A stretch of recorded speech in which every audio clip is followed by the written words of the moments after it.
Justin van Tergouw, a Dutch starting wonder kid who I focused on in a previous video, won the Finder Masters Youth title for the first time in 2015, beating fellow Dutchman Michael Verburg 2-0 on home soil. In the following year, he began his title defence with a group stage game against Welshman Jordan Thomas. Justin got off to a great start, winning the first leg in 12 darts and then taking out 104 to claim the second, meaning that he was halfway to the victory in the first to 4 leg game. However, at the start of leg 3, something very rare happened. Van Tergouw hit a 96 with a single 20 and 4 19s, and when he pulled his darts out of the board, the point that was in the 20 remained, having snapped out of the barrel. Both Justin and the referee checked the board, as it was clear that the point had gone very far in and got stuck. The match was then paused for a few minutes, during which one of the officials went to get some pliers, which were used to extract the point. Justin was allowed to keep the 20 points, however, he was more concerned about how he could continue to play as he didn't have a spare set on the stage. Luckily, fellow Dutch player Martijn Kleermaker was nearby, who lent Justin his set of darts, which he was using in the men's event over the same weekend. Justin did have a spare set, it was just back in his hotel room, so his mom ran to go and get it, meaning that he had to play the rest of the third leg with the unfamiliar darts. Despite that, he had some decent visits and was able to win the leg, pinning 8-8 to go 3-0 up and a leg away from the win. He also had to start the fourth leg using them, during which he hit a great 1-3-3.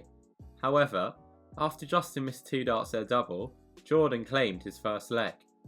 At that point, Justin's mother arrived with the spare set, which was handed to him, meaning that he changed to a third set during the short best of 7 game. With that set, he hit 8-8 to win the 5th leg, taking a 4-1 win. That strange victory helped Justin to top Group A, meaning that he went through to the final, where he faced Englishman Owen Maiden. For the second year in a row, Justin won 2-0 in the final, this time retaining the title. We saw a similar moment to that happen in the recent PDC Europe Super League, where Liam Maendl-Lawrance faced Dominic Roulet. Liam was trailing 4-2 when he hit a single 20 and then a treble 20.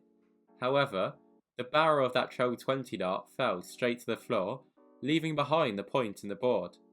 Liam looked very angry and surprised, but he threw the final dart, hitting the treble again.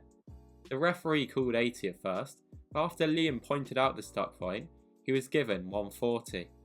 The caller then tried to pull it out with his hand, but he was unable to, and so, the officials chose to change the board. This led to a pause in the game, but it was okay, as Liam had spares, and was able to continue with his own darts. He went on to lose 6-4. Liam had more equipment problems at the recent WDF World Championships as his luggage didn't arrive, causing him to have to borrow some darts and use a random polo shirt with some sponsor badges stuck on as his dart shirt. Despite using unfamiliar darts and strange flight shape, he was able to beat Mike Gillett 2-1. So, whose darts were they? They were a set given to him by Jim Widmeyer, who won his first round game a day earlier. Going back to the Super League, where Liam's point snapped, there have been some other strange things happen in it. For example, in the entire 2020 edition, a lollipop man was used during every game due to the COVID-19 pandemic. The lollipop man let players know when they could step up to the oche, as they were only allowed to when the other player was fully at the board due to the social distancing rules. The players then had to walk back, past some tape, to maintain social distancing. So, what other rare things have we seen in darts? Well, one of those things happened at the 2013 World Championships involving Scott Rand, who reached a major semi-final at the 2011 Players' Championship Finals. Rand, who was drawn against Kim Huybrechts in the first round at Ali Pali, came out wearing a Christmas hat and kissed Kim's wife during the walk-on. Then, in the third leg of the game, he started with a 180, followed by a 174, leaving 147 for the 9. He then hit another treble 20 before stepping back to Showboat and milked the moment, one of the biggest of his career. He then missed dart 8 and Kim went on to win the leg. However, that isn't even the rare moment, as that happened when Rand was 2 sets up and 2 legs up. He was left on 149 for the match and hit treble 20 and treble 19 to leave double 16. He then stepped back again and crazily kissed his dart ahead of throwing the match start and also winked in such a high pressure moment. He ended up missing, but then went on to win the game in his next visit. Rand had averaged almost 100 and spoke about his enjoyment of the game in his post-match interview. I look out to the crowd and I see myself looking back. You know, it's like being with a load of mates.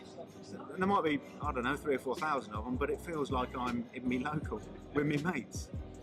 Let's take a look at another rare incident. In 2015, a non-PDC tournament known as the Hague Championship was held. This had a big prize fund of €25,000 with 10k going to the winner. Now, PDC players are normally allowed to enter events like this, but only if they are not on a live streaming board, which was used in the latter stages of the event. When the entry list came out, several PDC players were on it, including Benito van der Pas, the Hybrex brothers, and Nathan Aspinall and Dimitri Vandenberg, who were drawn to face each other in the last 256.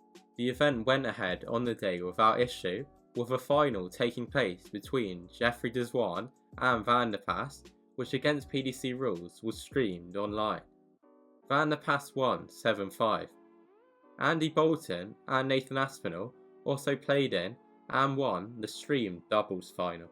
Following the event, it was revealed that the PDC were not happy with the tournament and players as they'd breached the contract. When the DRA fines list came out at the end of the year, 14 players were announced as having broken the rule at the event, including Justin Pipe and Gowan Price, who hadn't even played in the end. The players who had played were given a warning for the strange and rare incident which saw PDC players play on a non-PDC stream. We do see this happen once or twice a year, but mainly with just one player who's made a mistake. For instance, Simon Whitlock at a local open last year. However, we haven't really seen it happen with so many players like that played in The Hague. We do sometimes see exemptions granted, like for the 2022 WDF World Championships, where 7 new tour card holders were allowed to play. Thanks for watching the video. Don't forget to subscribe, turn on notifications and leave a like if you enjoyed the video, as it really helps the channel out. Also, leave a comment letting me know a rare moment that you remember.